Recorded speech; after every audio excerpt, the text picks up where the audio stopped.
और सर्वप्रथम सभी गुरुओं को नमन करते हुए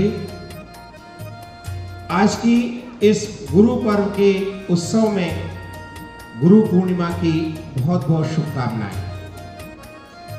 जीवन में गुरु का अर्थ क्या है, यहाँ पर स्टूडेंट्स ने भी बताया, टीचर्स ने भी बताया और आप भी बेहतर तरीके से जानते हैं। इस धरती पर, इस धरा पर जब ईश्वर ने भी अवतार लिया था तो उनको भी गुरु की आवश्यकता थी। चाहे वह भगवान राम हो या भगवान कृष्ण हो, उनको भी गुरु की आवश्यकता थी। तो इस सनातन धर्म में, इस मानव जीवन में अगर जीवन का उद्देश्य जानना है और उस जीवन को एक अच्छे मार्ग पर लेकर जाना है और इस जीवन के उद्देश्य को पूर्ण करना है, तो हमें अपने इस जीवन में गुरु की आवश्यकता है। क्योंकि गुरु, जैसा कि आप जानते हैं कि गुरु आपके ज्ञान को बढ़ाता है।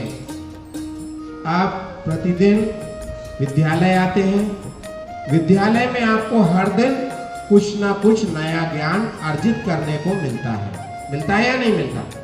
और जहां आपसे कोई त्रुटि हो जाती है, कोई गलती हो जाती है, तो वहीं पर आपके गुरु उस गलती को सुधारने के लिए तुरंत आपको निर्देश देते हैं और उस निर्देश का आपको पालन करना चाहिए। अभी आपकी टीचर ने बोला कि गुरु अपनी शिक्षा के बदले अपने शिष्य से, अपने स्टूडेंट से बस यही चाहते हैं कि गुरु के सम्मान में अनुशासित होकर गुरु के निर्देशों का पालन करें। इससे बड़ी कोई दीक्षा नहीं हो सकती।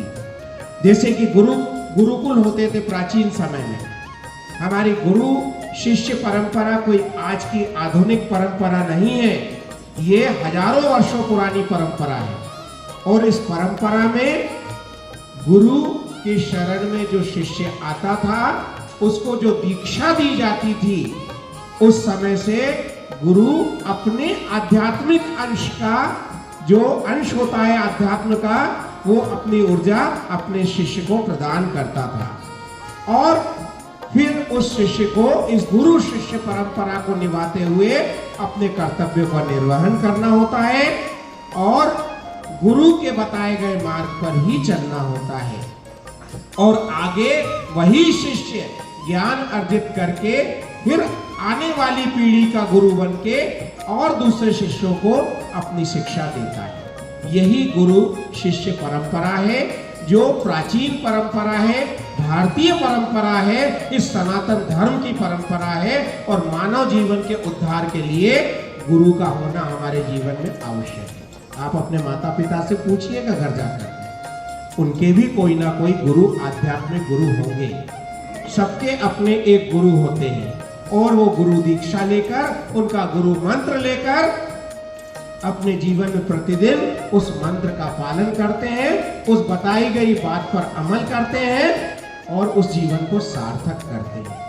यदि गुरु नहीं हो जीवन में तो वो जीवन निरर्थक है, वो जीवन व्यर्थ है, उस जीवन का उद्देश्य कभी पूर्ण हो ही नहीं सकता, क्योंकि हमने मानव जीवन लिया है। जितने इस धरती पर प्राणी हैं, जितने जीव जंतु हैं, उनमें सब में केवल मानव को ही ये एक वरदान मिला है कि वह अपने मानव जीवन का उद्धार कैसे करेगा, गुरु के बताए गए रास्ते पर चलकर। समझ में आई मेरी बात?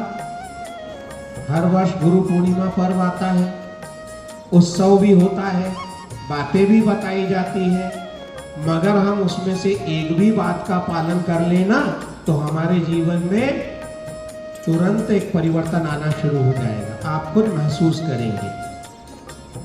कोई गुरु गलत बात कभी नहीं बताता। गुरु हमेशा सत्य की राह पर चलना बताते हैं, वेल डिसिप्लिन होकर चलना बताते हैं। व्यवधान आएगा, जहां पर आपको कोई अड़चन आएगी आपको परेशानी का सामना करना पड़ेगा, विपत्ति का सामना करना पड़ेगा, उस समय गुरु की शिक्षा ही काम आएगी उस परेशानी से बाहर निकलने के लिए। यही गुरु शिष्य परंपरा के अंतर्गत एक गुरु और शिष्य के बीच का आत्मीय संबंध होता है। याद रखना, गुरु और शिष्य का क्या होता है? आत्मीय संबंध होता है। उसकी आत्मा से अध्यात्म का संचार होता है और वह एक धर्म से जोड़ने का कार्य करता है। और जो व्यक्ति धर्म से जुड़ा होता है वो अपने जीवन में कभी गलत कर ही नहीं सकता। ये मेरा मानना नहीं, ये मेरा अटल विश्वास है।